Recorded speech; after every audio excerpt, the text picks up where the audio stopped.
Welcome to టీ10 news. Securities and exchange board of India SEBI అది stock మార్కెట్లను నియంత్రించే అత్యున్నత సంస్థ. సెక్యూరిటీల్లో పెట్టుబడిదారుల ప్రయోజనాలను కాపాడేందుకు, స్టాక్ మార్కెట్లను నియంత్రించేందుకు, దానిని అభివృద్ధి చేసేందుకు కట్టుబడిన దర్యాప్తు సంస్థ. 2022 ఫిబ్రవరి వరకు సెబీ బోర్డులో హోల్ టైం సభ్యురాలిగా ఉన్న మాధవీపురి భచ్ ను కేంద్ర ప్రభుత్వం దర్యాప్తు సంస్థకు అధిపతిని చేసింది. సెక్యూరిటీల మార్కెట్లను నియంత్రించే సంస్థకు సారథ్యం వహించిన తొలి మహిళ ఆమె. మాధవి న్యూఢిల్లీలోని సెయింట్ స్టీఫెన్ కళాశాల నుంచి గణిత శాస్త్రంలో గ్రాడ్యుయేట్ డిగ్రీ పొందారు. ఆ తరువాత అహ్మదాబాద్ లోని all India institute of management లో విద్యాభ్యాసం చేశారు.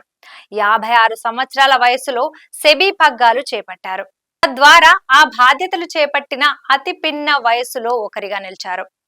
ఇన్వెస్ట్మెంట్ బ్యాంకింగ్ లో, ఆర్థిక సేవల రంగంలో మాధవి భచ్ కు విశేష అనుభవం ఉంది. ఆమె ఐసిఐసిఐ సెక్యూరిటీలకు ఎండిగా, సిఇఓగా కూడా పనిచేశారు. ఈ అనుభవంతో మాధవి భచ్ సెబీలో తన హోదాకు వన్నె తెస్తారని, పెట్టుబడిదారుల ప్రయోజనాలను పరిరక్షిస్తారని అందరూ ఆశించారు. ఐసిఐసిఐలో ఉన్నప్పుడు ఎన్ వాఘల్, కేవి కామత్ల పర్యవేక్షణలో విధులు నిర్వర్తించారు. షాంఘైకి చెందిన బ్రిక్స్ ఏర్పాటు చేసిన న్యూ డెవలప్మెంట్ బ్యాంకుకు కన్సల్టెంట్ గాను వ్యవహరించారు. దానికి కొంతకాలం కామత్ నేతృత్వం వహించారు. సెబీ అధిపతిగా బాధ్యతలు స్వీకరించి ఏడాది కూడా గడవక ముందే మాధవి భచ్ పై ఆరోపణలు మొదలయ్యాయి. అదానీ గ్రూప్ కంపెనీలు తమ వాటాల విలువలను పెంచి చూపేందుకు అవకతవకలకు పాల్పడ్డాయంటూ అమెరికాకు చెందిన హిండెన్బర్గ్ రీసెర్చ్ సంస్థ ఆరోపించడంతో ఆమెకు కష్టకాలం ప్రారంభమైంది. హిండెన్బర్గ్ ఆరోపణలతో అదానీ గ్రూప్ కంపెనీల వాటాల విలువ భారీగా పతనమైంది. కొన్ని ట్రేడింగ్ సెషన్స్ లోనే వందల కోట్ల రూపాయల మదుపరుల సంపద ఆవిరైపోయింది. ఈ వ్యవహారంలో జోక్యం చేసుకోవాల్సిందిగా దేశ అత్యున్నత న్యాయస్థానం సుప్రీంకోర్టులో అనేక పిటిషన్లు దాఖలయ్యాయి. పరస్పర విరుద్ధ ప్రయోజనాల ఆరోపణలు, అదానీ గ్రూప్ పై వచ్చిన ఆరోపణలను దర్యాప్తు చేయటంలో సెబీ వైఫల్యంపై కమిటీ ఏర్పాటు చేయాలని గతేడాది మార్చిలో సుప్రీంకోర్టు ఆదేశాలు జారీ చేసింది. అయితే దర్యాప్తు విషయంలో సెబీ వైఫల్యం ఏమీ లేదని సుప్రీం నియమించిన కమిటీ తేల్చింది.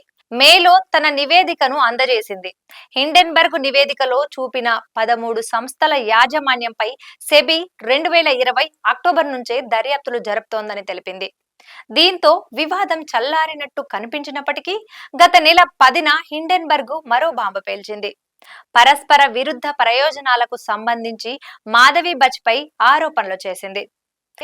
అదానిలతో సంబంధం ఉన్న మారిషన్ ఆఫ్ షోరో ఫండ్ లో భచ్ పెట్టుబడులు పెట్టారని తెలిపింది. అయితే హిండెన్బర్గ్ ఆరోపణలను మాధవి భచ్, ఆమె భర్త ధావల్ భచ్ తోసిపుచ్చారు. ఆ ఆరోపణలలో ఎంత మాత్రం వాస్తవం లేదని, తమ జీవితం, ఆర్థిక వ్యవహారాలు తెరిచిన పుస్తకాలేనని వివరించారు. కొన్నేండ్లుగా అవసరమైన అన్ని వివరాలను సెబీకి అందజేస్తూనే ఉన్నామని చెప్పారు. ప్రైవేటు పౌరులుగా ఉన్నప్పటికీ డాక్యుమెంట్లు సహా అన్ని ఆర్థిక పత్రాలను ఏ సంస్థకైనా బయట పెట్టేందుకు వెనకడుగు వేయబోమని తెలిపారు. సెబీ ప్రయోజనాల కోసం, పెట్టుబడిదారులలో విశ్వాసం నింపడం కోసం మాధవి భచ్ కు సంబంధించిన అన్ని వ్యవహారాలపై సాధ్యమైనంత త్వరగా స్వతంత్ర సమీక్ష జరిపించి అపోహలు తొలగించాల్సిన అవసరం ఉందని మాజీ అధికారి ఒకరు అభిప్రాయపడ్డారు. అది ఆమె ప్రయోజనాలకు కూడా మంచిదని అంటూ తమ జీవితం తెరిచిన పుస్తకమన్న మాధవి మాటలను ఆయన గుర్తు చేశారు. అటు సెబీ కూడా ఆగస్టు 11న ఓ ప్రకటన విడుదల చేసింది.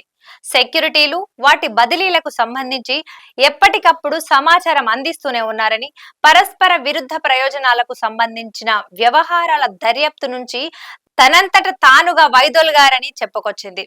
సెబీ జరిపిన ఏ దర్యాప్తుల్లోనూ ప్రభావితం చేసేందుకు భచ్ ప్రయత్నించలేదని, దాని పనితీరులో సంబంధమున్న వ్యక్తులు కూడా తెలియజేశారు. అయితే పరస్పర విరుద్ధ ప్రయోజనాలకు సంబంధించిన వ్యవహారాలపై సెబీ దర్యాప్తు జరిపినప్పుడు మాధవి భచ్ తన బాధ్యతల నుంచి వైదొలగలేదని పేరు చెప్పడానికి ఇష్టపడని బోర్డు సభ్యుడొకరు స్పష్టం చేశారు. ఇది ఇలా ఉండగా సెబీలో పనిచేస్తున్న పలువురు అధికారులు మాధవి ప్రవర్తనపై మండిపడుతున్నారు.